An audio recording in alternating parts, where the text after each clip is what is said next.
Hi, my name is Perpetua Waithera. I'm a social scientist. Today, I'd like us to talk about homicide and suicide, especially among young people. Suicide is when one kills themselves. And then you can sometimes also have a suicide attempt where one tries to kill themselves, but they're not successful. And then you also have something called suicidal behavior, where one is engaging in behavior that indicates that they are fantasizing or thinking about killing themselves. And maybe they talk about it a lot. They say that they are thinking of killing themselves, they're thinking of ending things.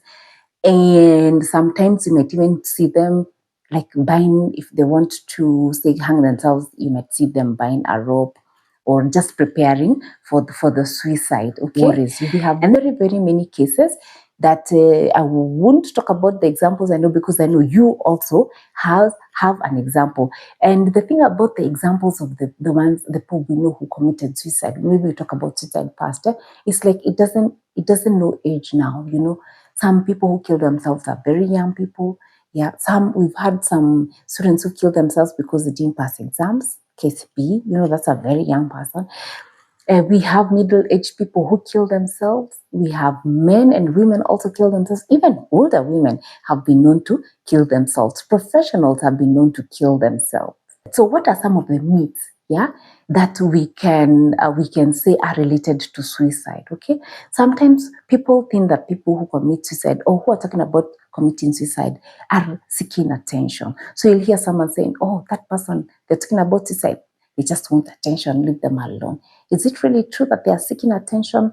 Maybe not. Most likely not. Then another myth that we have is that depression and suicide are a sign of weakness. Yeah. And there's usually a relationship between depression and suicide. A lot of people who kill themselves are probably going through a depressive episode. So is depression and suicide a sign of weakness? That is a myth. And then another myth that we have is that talking about suicide with someone will encourage it. Like, for example, if your friend comes and says, "Oh, you know, I'm thinking of killing myself," or "There's a time I tried to kill myself and then this and this happened." When they're telling that story, you might feel so uncomfortable that you actually want to change the topic and distract them. Actually, the reverse is true. If someone actually starts talking about suicide, it's good for you to listen to them. Listening to them does not mean that you're encouraging them.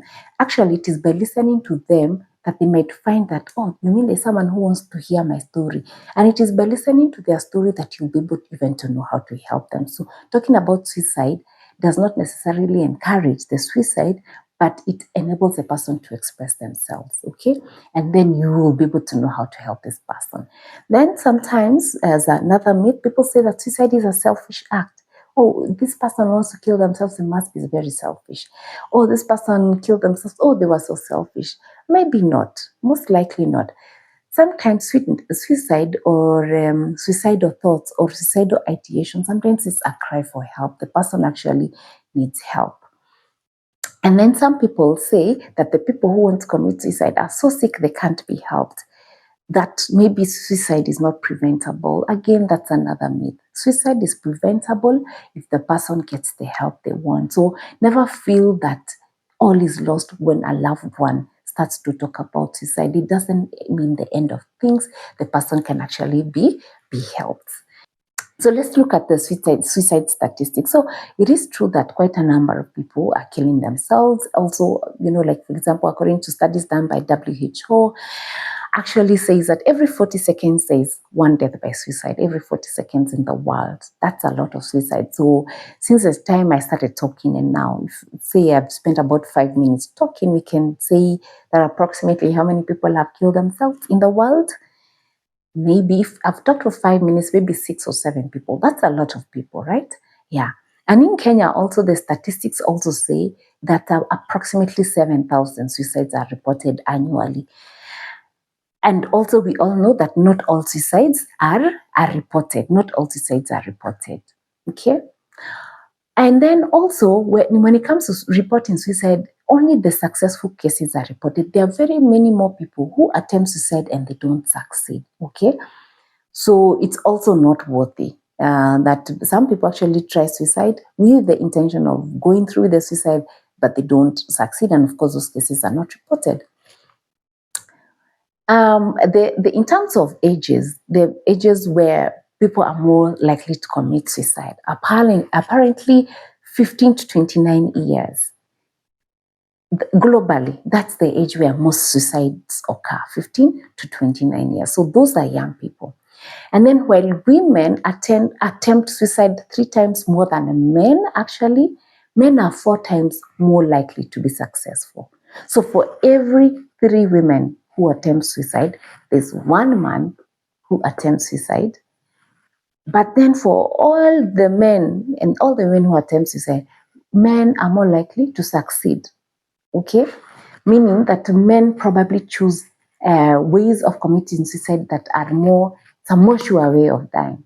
Okay. Sometimes when I'm talking about this, I usually ask people, so what kinds of methods would women possibly attempt? Maybe they'll try to take poison or burn themselves. You know, in those situations, someone's likely to find you and save you, and even you have a chance to ask for help. But when you look at other ways of committing suicide, like for example, shooting yourself, really, by the time you pull the bullet, you pull the trigger, no one can really literally help you from that. Or if you decide it's the rope, by the time you jump, there's a very slim chance of someone coming to save you. So we are also looking at the methods of suicide. So men tend to choose methods of suicide that are more violent and more sure than women.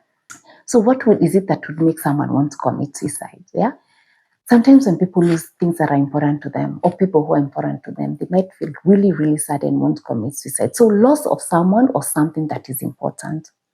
Some people might want to commit suicide after a divorce, okay? Especially when the divorce was very painful for them. They might lose the value of their lives. And then sometimes people want to commit suicide when they have setbacks or disappointments in life. There's just one thing that you are looking forward to, you are looking forward to something, it doesn't happen, or it fails, or you invested in something, your time, your energy, your effort, your money, and then it doesn't succeed. You might find that disappointment is too big for you to handle, and you might decide to commit suicide. Then also relationship breakups sometimes lead to suicidal thoughts, financial stress. You might find that you're kind of cornered and you don't have financial respite. Nothing seems to be working for you money-wise. You might want to commit suicide. And then medical illness. Some people who have medical illness might find that they want to commit suicide. Like, for example, if you find that you have a terminal illness and you feel like, that ending sounds like it's going to be too painful for me. I don't want to sit around and wait for it. Let me take matters into my own hands. So some people who have certain medical conditions might actually kill themselves. And then we have unbearable pressure to perform. Sometimes when people have unbearable pressure to perform, when they feel like, I can't handle all this pressure, they might feel like killing themselves.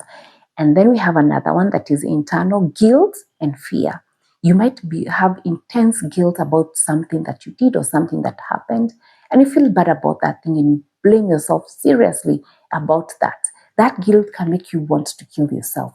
And also fear. Fear can also make you want to kill yourself. And then sometimes you also have family history and genetics. Sometimes you go to a place and you find that this person killed themselves, and then another member of the family also killed themselves, and there's so many other family members who've killed themselves. So it might be linked to maybe depression, mental illness, and the tendency to commit suicide. And then traumatic experiences. Some experiences can be so traumatic that someone might feel like, you know what, yeah, I'm done. We can't do this anymore. So yes, we're going to take ourselves out. Life is ending now. After this experience, yeah, there's no recovering. So people might kill themselves after a traumatic experience. Also, sometimes people with low self-esteem and a feeling of hopelessness, especially when you combine low self-esteem and then the person is having a hopeless situation, they might feel that it's not worth living. And then loneliness and segregation might make someone feel like they want to kill themselves, especially if you feel lonely and you're actually alone, you're segregated. And especially if you're far from the people who matter to you, or the people who matter to you don't exist anymore. Maybe they died, maybe they left. You might feel like, you know what, there's no one around me. Yeah. And then also depression. We had talked about depression at length. So If you have depression, you might want to kill themselves. So let's talk about risk factors for suicide. Risk factors means that who is more likely to kill themselves, okay? Now, having firearms in your home has been known to be a predisposing factor. So if you have a gun at home, you might go through something that stresses you a lot, and you might decide, oh, actually, I have a gun here, let me just do the thing.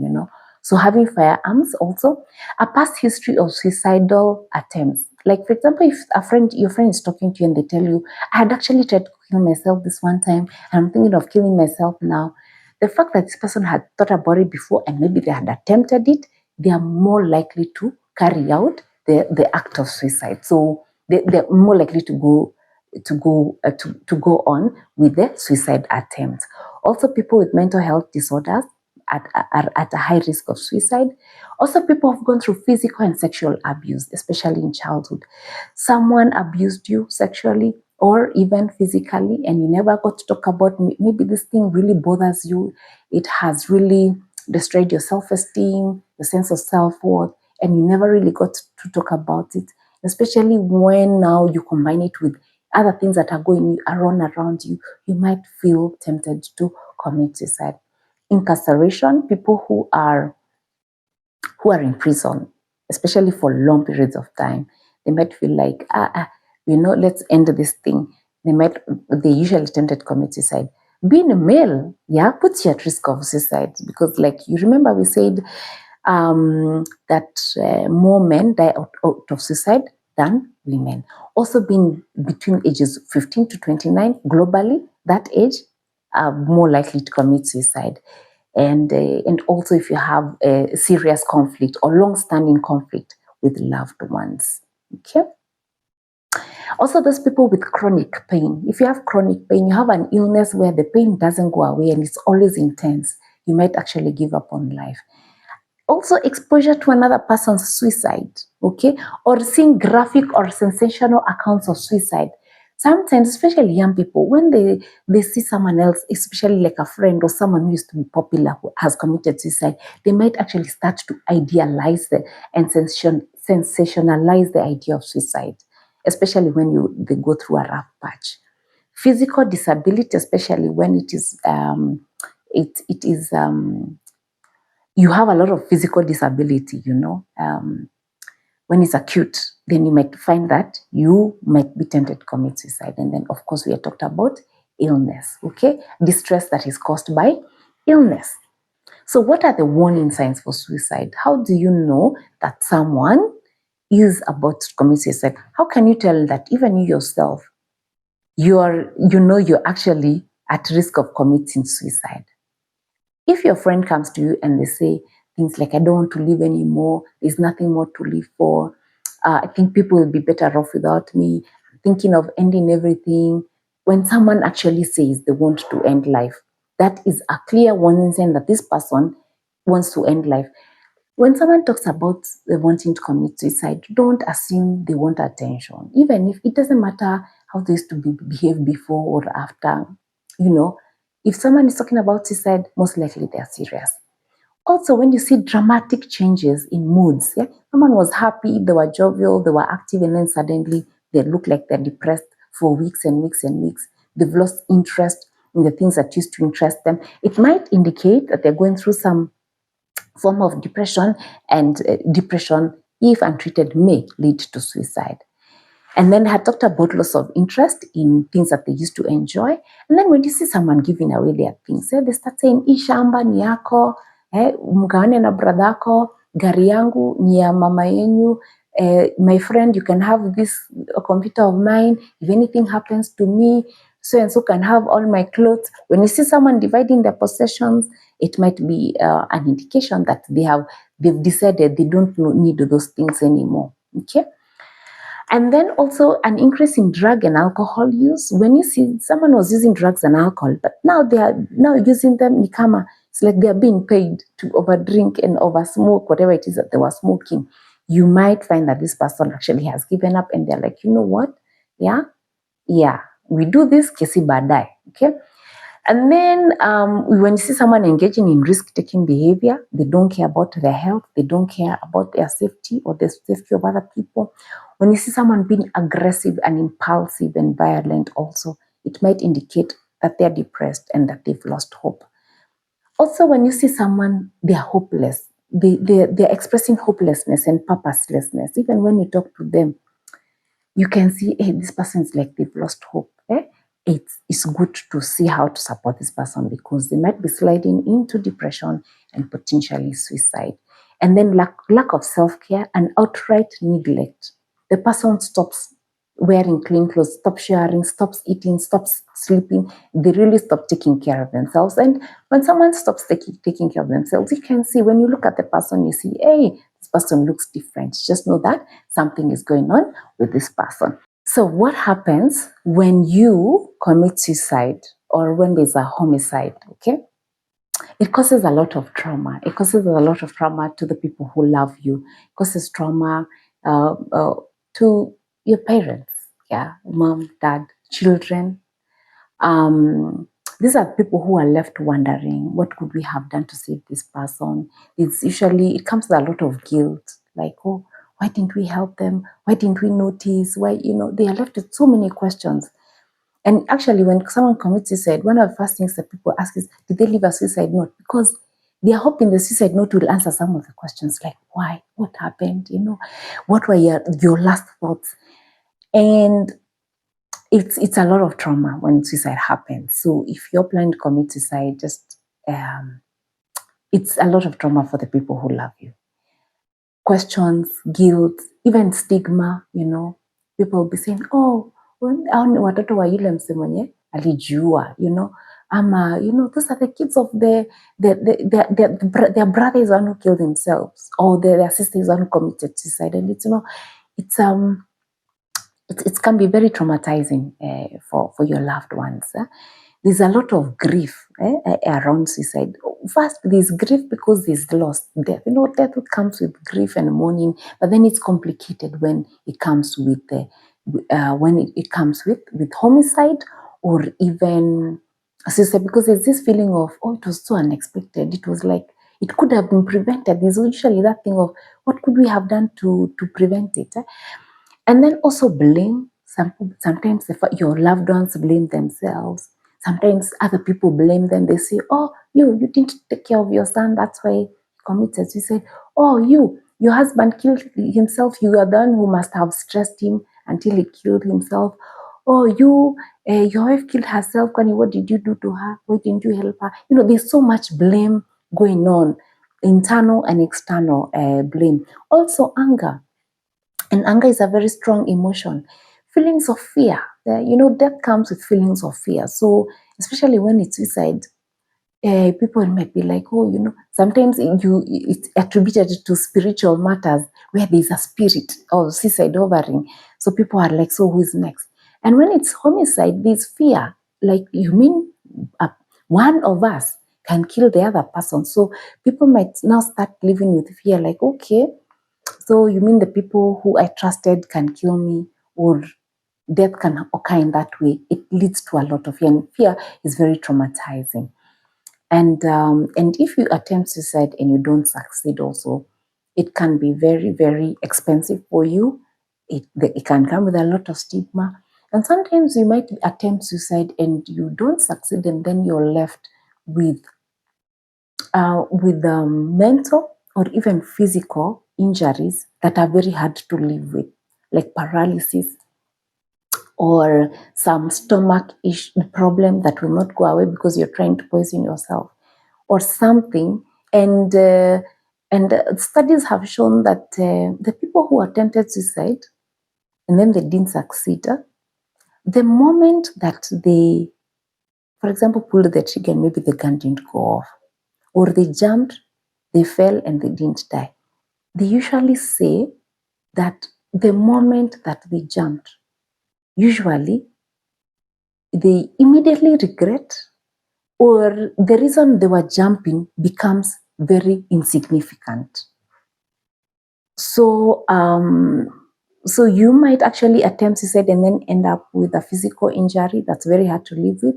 And you realize also, oh, why was I even jumping? Was it even worth it? So, but I know that by the time someone is attempting suicide, they might be so depressed, they might not be in the right state of mind. So the best thing is for them to get help. The best thing is for you or for them to get help. So how do you prevent or manage suicide?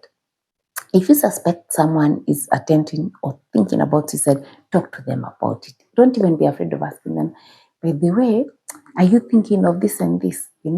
Yeah. Do you want, I know last time you had tried to commit suicide, but do you want to try it again? When you're open with them like that, you call it a spade. Even them, they're also able to talk about it. They're able to say, yeah, yenyewe, I've been depressed, or yeah, how did you know? And then it starts a whole conversation. And then it is in that conversation that you'll be able to help this person, as opposed to someone is quietly quietly planning for their suicide. People are suspecting and they don't know anything, and then the person actually goes ahead and commits suicide. Yeah, that's a scenario that you don't want. You want to be able to talk about it, and to give the person an opportunity to open up. So you can say actually directly, are you having thoughts of suicide? Okay. Are you thinking about killing yourself? And that just opens the whole discussion. Then when the person tells you that, then you can say something as simple as, I'm here to help you. What support do you need? What is the issue? How can I help? Because most people who attempt suicide or who are thinking about suicide, sometimes they're coming from a place of, no one can help me. No one cares about me, so it doesn't matter. And then you're that one person who says, hey, I'm here. How can I help? Then you will find that opens the discussion towards being helped. And also express empathy. Like, for example, when someone tells you, oh, I want to kill myself because, oh, my boyfriend left me, or my wife wants to divorce me. And then you ridicule them. You say, Kwani, what's wrong with you? Kwani, a human being can make you kill yourself. Only that is what is making you kill yourself. Don't ridicule their reasons. Be empathetic. Understand that their reason for committing suicide may not be serious enough to you, but to them it's serious. So empathize with them. Their feelings at that time are very, very valid. Okay? And also tell them they can get help. Okay? Especially when they're having these recurring thoughts of suicide and they feel like they are not able to control. Tell them that they are professional therapists, and psychiatrists who can actually help them. Okay? And then how do you tell that the person is serious? You tell a person is serious when they see that they have plans. They tell you even the method, the date, and the time. When the person gives you those details, that means the person has it all planned out and they're very, very serious. Another way of knowing that they're serious is you ask them, have you ever tried this before? Have you ever thought of like this before? Because everyone who has a previous attempt, most likely they're likely to try it again and try to succeed one more time. Also, when you see that someone is seriously suicidal, please don't leave them alone. Don't tell them, I'm leaving you, I'll call you next week. Apana. This person already showed you the plan, they showed you the means. They even told you the time and the date. Don't leave them alone. You will need to bring in other people to support this person. Like, for example, does a person has relatives who they can stay with? Also, can you immediately, as soon as possible, link them to a mental health specialist, a counselor, a doctor? Any health profession should be able to support, and lead you towards the right direction on how this person can be helped so that they don't commit suicide. Also, don't use things like threats, like, oh, if you kill yourself, you'll go to hell. Or I don't know, don't threaten them, and don't use guilt because this person is already feeling bad. Now, if this person wanted to kill themselves because they're feeling guilty, then you add guilt. You tell them something that makes them even feel guilty more about their suicide. It means that you're adding guilt onto guilt, and it might not help. Make sure you leave that person with a family member who is able to take care of them until they get help, and look for professional help as soon as you can. Please be willing to listen to them, even if they have a story that's 2 hours long. Sit and listen to them. Let them tell you, oh, this happened, this happened, this happened, this is how it made me feel. Sometimes even that listening to them helps them to relieve, it gives them some relief, and intensity of wanting to commit suicide might actually reduce by them being able to talk to you. Okay, and if they have shown you, like for example, the gun, the rope, the poison, the what, negotiate with them until you remove those things. Don't leave them with those things. Make sure that those things are removed from the reach of this person. Okay, but continue to show your interest and support. Okay, don't dare him to commit suicide. Sometimes people say, just buy him the rope and then we'll see whether he'll commit suicide. I actually know people who, there's a group of young men, so they met their one of their peers, and then their peers jokingly said, nenda kujinonga. And this man actually helped him to get the rope, and then they told him, yeah, and go and do that, go commit suicide. Yeah, the next time the young man was seeing the guy, it was during his funeral, and they could not believe they actually ridiculed their friend. And that's when they learned the lesson, like never ever ridicule or dare someone to commit suicide, because that person, it really is, it's a call for help. So they are in a very, very vulnerable position. And when you ridicule them, you make things worse. Okay. Don't look shocked and don't judge the person, because if you judge them, then they won't continue opening up to you. The other thing the person who wants to commit suicide might do this, they might make you swear that you won't tell anyone. They tell you, promise you won't tell anyone. Now, they might tell you to swear that you won't tell anyone. Then you're trying to manage the situation alone and you may not succeed, because also you're not a professional. So one of the things you don't do is don't be coerced into secrecy. You actually do need support to help this person, okay? And also don't fake reassurance. Yeah, don't say things like, oh, don't worry, you'll get more money, you'll get another job, you'll get another baby. They know. And that's just fake reassurance. Just be there to listen to them and support them, but don't give them empty promises. Don't tell them, don't worry, I'll lend you money, when you know very well that you don't have money to lend them. They'll just know that you're playing with their emotions and their feelings. So if you have lost someone to suicide, it must be a very, very difficult time for you and a very difficult experience for you. It is normal for you to go through a variety of feelings, some of them very confusing and some of them very intense. You might have anger, you might have guilt and self-blame, or even blaming the person who committed suicide. Maybe you are the one who was left with that responsibility that the person was having, for example, children or a business. You might wonder whether you caused the suicide and therefore you live with some guilt that you can't talk about. Maybe even before the person committed suicide, you had even had a disagreement, maybe.